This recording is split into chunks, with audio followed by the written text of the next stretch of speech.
Alors, quelle serait la réforme idéale en matière de formation professionnelle? Alors, comme disait Jean Jaurès, aller vers l'idéal en comprenant le réel. Et je ne suis pas sûr qu'il existe une réforme idéale de la formation professionnelle. En tout cas, on peut voir peut-être un objet idéal. L'objet d'une formation professionnelle réussie, c'est peut-être que ça soit un objet d'émancipation pour les personnes, pour les actifs. C'est-à-dire que c'est l'émancipation par le travail peut passer par la formation professionnelle. Ça arrive, hein, de temps en temps et heureusement, le travail n'est pas que servitude, hein, on s'émancipe aussi par son travail, mais peut-être que, l'idéal d'une réforme, ce serait qu'on ait, des dispositifs, des objets qui permettent une émancipation très forte par le travail. Ça, je ne suis pas sûr qu'on y arrive à jour, mais, ça peut rester effectivement, un idéal, de vie et de conception d'une future réforme.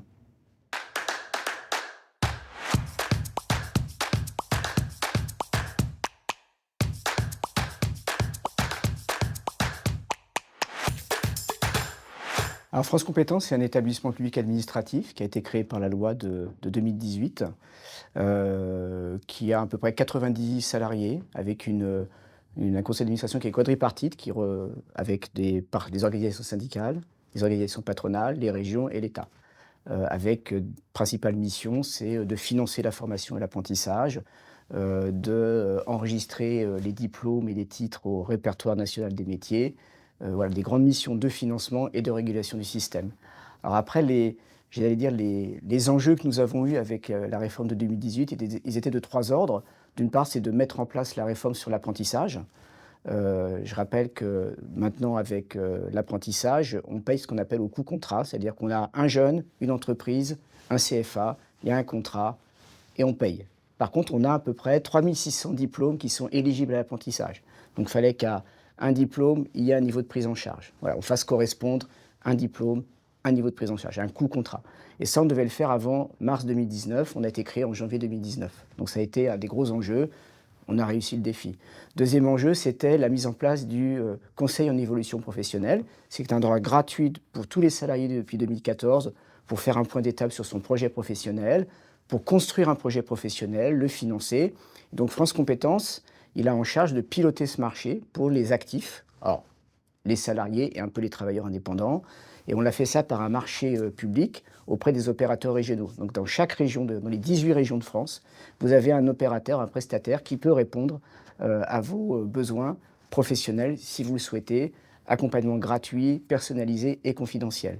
Troisième enjeu, c'était la mise en place du répertoire national des métiers et des certifications. France Compétences enregistre les titres et les diplômes, alors qu'ils soient de droit ou sur demande, et ça permet de rendre éligible au financement du compte personnel de formation, de l'apprentissage.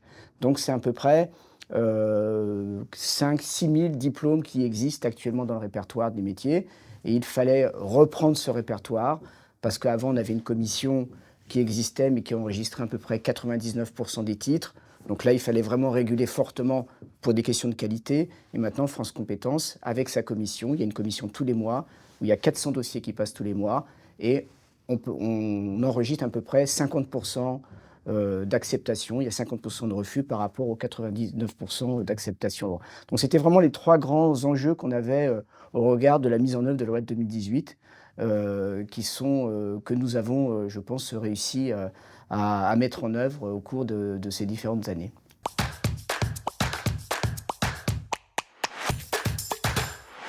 Alors, je pense que le bilan il est positif. On avait en 2018 320 000 apprentis en France chaque année. On en a en 2023 850 000. Donc on a pratiquement triplé le nombre de jeunes qui vont en apprentissage.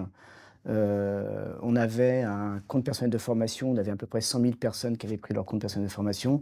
On n'est pas loin de 2 millions de personnes qui ont pu activer et prendre une formation au cadre du CPF. Sur le conseil en évolution professionnelle, donc ce droit gratuit, personnalisé de conseil, il y avait à peu près 60 000 à 80 000 personnes. En 2023, on sera un peu moins de 200 000 personnes qui ont pu avoir accès au conseil en évolution professionnelle, le CEP. Donc c'est un bilan que nous trouvons extrêmement positif parce que c'était les objectifs de la réforme et ils ont été mis en œuvre. Après, bien évidemment, le bilan d'un point de vue financier, je dirais qu'il est plus complexe puisque l'apprentissage, c'est à peu près chaque année 9 milliards d'euros qui sont consacrés aux coûts pédagogiques sur l'apprentissage. Donc bien évidemment, les volumes financiers sont très importants et nous obligent à France Compétences à emprunter auprès des banques, pour pouvoir subvenir aux besoins de la formation professionnelle et une dotation de l'État qui n'existait pas précédemment, puisque je rappelle qu'il y a une contribution des entreprises qui finance l'ensemble du système, une taxe, la taxe d'apprentissage et la contribution à la formation, c'est à peu près 10 milliards d'euros chaque année, mais ça ne suffit pas, donc l'État rajoute de l'argent en dotation qui nous permet de financer l'ensemble des dispositifs. Donc je dirais que c'est le point un peu plus compliqué à traiter et il va falloir faire effectivement un certain nombre de choix pour qu'on puisse faire en sorte que la réforme, elle garde sa dynamique tout en arrivant à une forme de soutenabilité financière, ce qui n'est pas forcément le cas actuellement.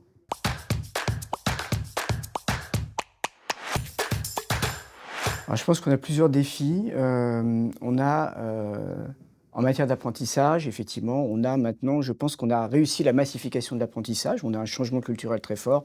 Avant, l'apprentissage était considéré un peu comme une voie de garage ou vraiment des niches très spécialisées. L'apprentissage, ça va du CAP au master, voire au doctorat. Donc, donc le changement, la massification, le changement culturel, il s'est opéré et c'est tant mieux pour les jeunes et pour les familles. Après, on a des sujets de qualité, de la qualité de l'apprentissage. À quoi ça mène? On sait que le chômage, grâce à l'apprentissage, le chômage des jeunes a baissé de 7 points depuis 2017 en France.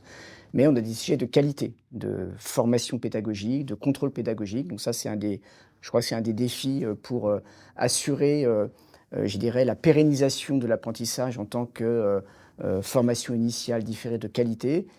Je crois que les enjeux qui arrivent devant nous, ce n'est pas que des enjeux français, c'est aussi des enjeux de la transition professionnelle. Je crois qu'on a des gros enjeux. On a des évolutions très fortes, des mutations économiques qui emportent effectivement des enjeux de modification, des mutations des compétences. Donc la transition professionnelle, c'est-à-dire la capacité pour chaque individu à passer d'un emploi à un autre, d'évoluer dans son emploi, de faire des choix libres et éclairés.